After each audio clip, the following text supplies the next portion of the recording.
monde, j'espère que vous allez bien. Alors avant que cette vidéo commence, je tenais absolument à vous souhaiter une excellente année 2019.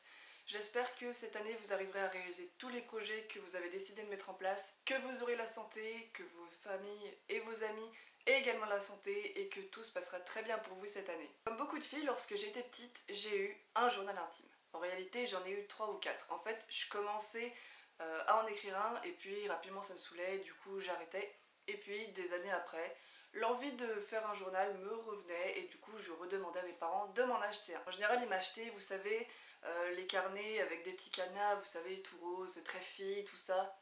Voilà, c'est ça qu'ils m'achetaient et je les ai toujours d'ailleurs, je les ai gardés, ils doivent être rangés quelque part. Et il y a quelques temps, j'ai décidé de recommencer, encore une fois, à tenir un journal intime. Je me suis dit que ça pourrait me faire du bien d'écrire mes pensées dans un journal et du coup j'ai décidé de recommencer et effectivement ça me fait énormément de bien et c'est pour ça que j'ai décidé de vous faire cette vidéo aujourd'hui pour vous énoncer 6 points positifs à tenir un journal intime. Alors je précise que tenir un journal n'est pas forcément réservé qu'aux filles. Souvent dans les films et les séries c'est les filles qui tiennent un journal intime, mais les garçons aussi peuvent tout à fait en tenir un, ce n'est pas réservé qu'au sexe féminin. Pour tenir votre journal, vous n'êtes pas obligé d'avoir un carnet spécial journal intime. Ce que j'entends par les carnets spéciaux, c'est, je sais pas si vous avez déjà vu dans des papeteries, mais des fois ils vendent des kits pour tenir un journal intime et souvent c'est un carnet avec un cadenas et les stylos pour écrire dedans. Vous n'êtes pas du tout obligé d'acheter ce genre de choses, vous pouvez tout à fait prendre un carnet tout simple, c'est ce que j'ai fait, j'ai pris un carnet avec un petit élastique, je sais pas pourquoi mais j'adore ce type de carnet. Et c'est là-dedans que j'ai commencé à tenir mon journal. Par contre, je vous préviens, si jamais vous avez un petit frère ou une petite sœur, ou même un grand frère ou une grande sœur, très curieux qui serait tenté de lire votre journal, eh bien je vous conseillerais de le cacher dans un endroit où vous êtes sûr que personne n'ira le trouver. Le premier point positif, d'après moi, lorsqu'on tient un journal, c'est qu'on peut extérioriser ses émotions. Prenons un exemple, vous allez passer un examen très important dans plusieurs jours ou quelques semaines, et vous vous mettez énormément de pression parce que vous avez absolument envie de le réussir et du coup ça vous stresse, et bien dans votre journal vous pouvez écrire pourquoi est-ce que le fait de passer cet examen peut vous stresser et vous pouvez également essayer de trouver des solutions pour être moins stressé. C'est ce que je fais souvent quand j'écris dans mon journal, dès que j'ai un petit souci, j'écris le souci et puis parfois des idées pour y remédier arrivent, donc ça peut vraiment aider. Deuxième point positif à tenir un journal, c'est qu'on peut se remémorer des événements importants. Dans votre journal, vous n'êtes pas obligé d'écrire que des choses tristes qui vous arrivent. Vous pouvez également écrire des choses positives. Imaginons que vous avez passé une super journée avec votre meilleur ami, que vous êtes allé faire du shopping ou que vous êtes allé au restaurant. Vous pouvez tout à fait l'écrire dans votre journal et comme ça, plus tard, lorsque vous le relirez, eh bien vous vous souviendrez de cette journée fantastique que vous avez passée avec votre ami et ça peut également vous permettre de vous remonter le moral. Si vous avez des petites périodes où vous êtes un petit peu déprimé, que vous avez l'impression que votre vie, rien ne va, le fait de relire ce genre de choses, ça peut vous permettre de vous dire finalement il ne m'arrive pas que des choses négatives dans ma vie et du coup vous pourrez vous remonter le moral et avancer plus facilement. Point positif numéro 3 à tenir un journal, c'est que cela nous entraîne à l'écriture. Aujourd'hui, avec l'arrivée des ordinateurs, des téléphones portables et des tablettes, eh bien, on a perdu l'habitude de l'écriture manuscrite et c'est quelque chose qui est dommage parce que moi, j'ai l'impression qu'on retient mieux les choses quand on les écrit à la main plutôt que sur un ordinateur. Faites l'expérience un jour de taper un de vos cours sur ordinateur et d'écrire un de vos cours à la main, vous verrez que vous arriverez sûrement mieux à les retenir lorsque vous les avez écrits à la main que sur l'ordinateur. C'est pour ça que le fait de tenir un journal est bien, parce que ça vous permet de vous réentraîner à l'écriture manuscrite, parce que moi je pense qu'avoir une belle écriture manuscrite c'est quelque chose de très important. Si un jour vous allez, je sais pas moi, à une réunion importante et que vous devez impérativement écrire sur un papier, eh bien si vous avez une jolie écriture, c'est mieux que si vous avez des pattes de chat, comme moi. Et pourtant j'écris beaucoup, mais mon écriture c'est quand même un peu de la merde. Mais je me suis quand même améliorée au fil du temps, donc la preuve que ça marche. Point positif numéro 4 à tenir un journal, cela nous permet de voir notre évolution. L'être humain change tout au long de sa vie.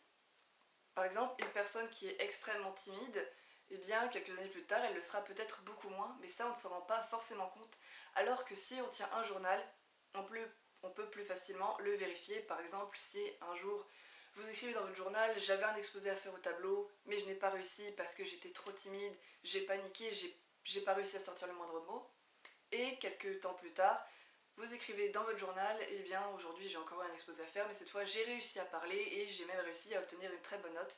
Eh bien vous verrez que vous êtes beaucoup moins timide que la dernière fois. Et ça permet d'avoir une vision plus positive de soi-même, parce qu'en général on a une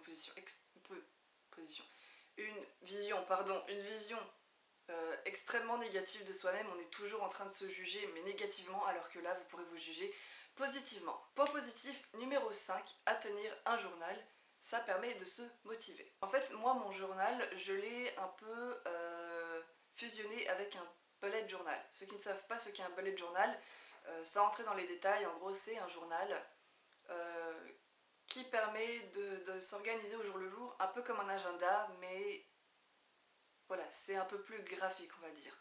Si jamais ça vous intéresse de savoir ce qu'est un bullet journal, je vous invite à chercher des vidéos spécialisées sur YouTube parce que je vais pas en parler ici, c'est pas le but de ma vidéo. Et dans un bullet journal, souvent ce que les gens font, ça s'appelle des trackers. Je vous mettrai une image sur le côté ici ou ici. Je verrai ça au montage.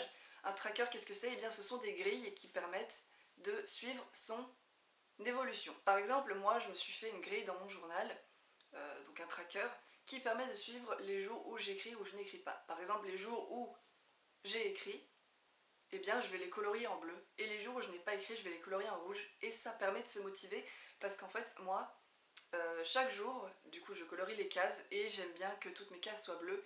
Du coup, ça me motive à écrire ne serait-ce qu'une ligne dans la journée pour dire, voilà, aujourd'hui, j'ai écrit un petit peu, donc je colorie ma case en rouge. Et je vous jure que ça marche vraiment, ça motive vraiment. Si vous avez un projet, je sais pas moi, d'écrire comme moi un roman, ou alors je sais pas, d'aller vous occuper de votre jardin un peu tous les jours, et bah ça vous motive vraiment parce que vous aurez envie de colorier toutes vos cases en bleu ou de la couleur que vous aurez choisie. Donc faites ça si jamais vous avez besoin de vous motiver pour un projet sur le long terme. Et enfin, le sixième et dernier point positif à tenir un journal, c'est que ça permet de se vider la tête. Ça reprend un petit peu le point positif numéro 1 que j'ai cité, à savoir exprimer ses émotions. Je vais prendre mon exemple à moi. Moi, je suis quelqu'un qui angoisse pour tout et pour rien. Rien qu'un petit détail, ça va pas me bouffer la vie, mais ça va me préoccuper une grande partie de mon esprit. Et je me suis rendu compte que le fait d'écrire sur papier ce qui me stressait ou m'angoissait, ça permettait en quelque sorte, de me le sortir de ma tête. C'est comme si je l'enlevais de mon cerveau, je le posais dans un coin et j'y pensais beaucoup moins. C'est quelque chose qui marche vraiment. Donc si jamais vous êtes comme moi, que vous avez des petits riens qui vous bousillent votre quotidien, que vous avez envie de ne plus y penser, essayez de le retranscrire sur papier et vous verrez si vous y pensez beaucoup moins, mais normalement ça marche. Et la dernière chose que je voulais vous dire avant de terminer cette vidéo, c'est que si vous n'avez pas envie d'écrire dans votre journal, ne le faites pas. Je pense que la raison pour laquelle j'ai arrêté à chaque fois mes journaux intimes quand j'étais petite, c'est parce que je pensais qu'un journal fallait obligatoirement écrire dedans tous les jours. Alors que pas du tout. Si vous n'avez rien d'intéressant à écrire dans votre journal, ne le faites pas. Si vous avez passé une journée très simple chez vous, à la maison, et qu'il ne s'est rien passé, vous n'êtes absolument pas obligé de le retranscrire dans votre journal. Ça vous bouffera de l'encre et du papier pour rien. Le journal, tenir un journal, ça doit rester un plaisir.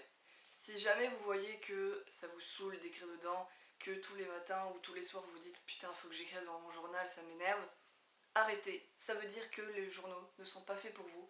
Mais c'est pas grave, c'est que vous n'en avez pas systématiquement besoin. Ça doit avant tout rester en quelque sorte un loisir et non pas une contrainte. Voilà, cette vidéo est terminée, j'espère qu'elle vous aura plu. Bien sûr, je n'oblige personne à commencer un journal à travers cette vidéo, vous faites ce que vous voulez, c'était surtout une vidéo pour vous donner envie de commencer un journal ou de vous lancer à commencer un journal si jamais vous en aviez vraiment envie mais que vous hésitiez. Si cette vidéo vous a plu, n'hésitez pas à mettre un pouce bleu, à mettre un petit commentaire aussi si vous en avez envie, à vous abonner à ma chaîne si ce n'est pas déjà fait, à cliquer sur la petite cloche pour recevoir toutes les notifications si vous ne l'avez pas déjà fait. Vous pouvez également me suivre sur mon compte Instagram qui est en description. J'ai du mal à terminer cette vidéo aujourd'hui. Et moi je vous dis à bientôt pour une prochaine vidéo.